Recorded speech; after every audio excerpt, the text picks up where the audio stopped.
पप्पा हे बघा मला 10वीला 90% पडले. अरे वा, काय म्हणतेस? अगं ऐकलंस का? पोरीनी नशीब काढलं आपल्या. 10वी मध्ये 90% मिळवले बघ. जा लवकर काहीतरी गोड करून आण आपल्या पोरीसाठी. ये बाळा, बस बस बस. अहो काय म्हणताय?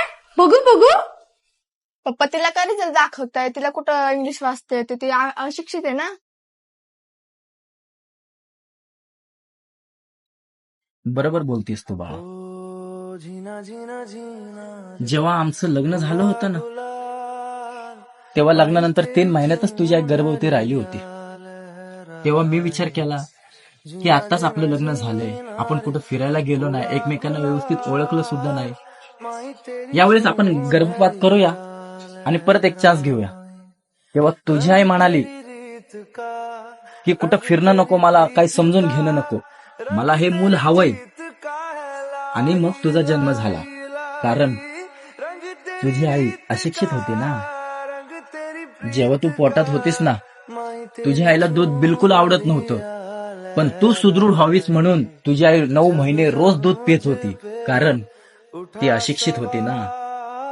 तुला सकाळी 7 वाजता शाळेत जावं लागायचं, त्यामुळं 5 वाजताच उठून तुझ्यासाठी डबा आणि नाश्ता बनवायची तुझी आई. कारण ती अशिक्षित होती ना. तू रात्री अभ्यास करता करता झोपून जायचीस, तेव्हा तुझी आई येऊन तुझे सगळे पुस्तकं वया आवरून दप्तरात व्यवस्थित ठेवायची आणि तुझ्या अंगावर पांघरून घालून त्यानंतरच तुझी आई झोपायची. कारण तुझी आई अशिक्षित होती ना.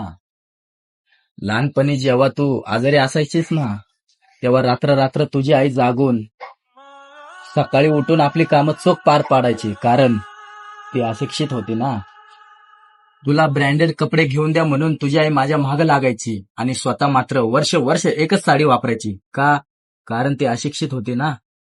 बाळा, जी लोक चांगली शिकलेली असतात ना, ती पहिलं स्वतःचा स्वार्थ आणि मतलब बघतात. पण तुझी आई तशी नाहीये, कारण तुझी आई अशिक्षित आहे. आई मी तर पेपरवर 90% मार्क मिळवले, पण माझ्या आयुष्याला 100% बनवणारी तूच आहेस. आई मला माफ कर. जग से हारा नहीं मैं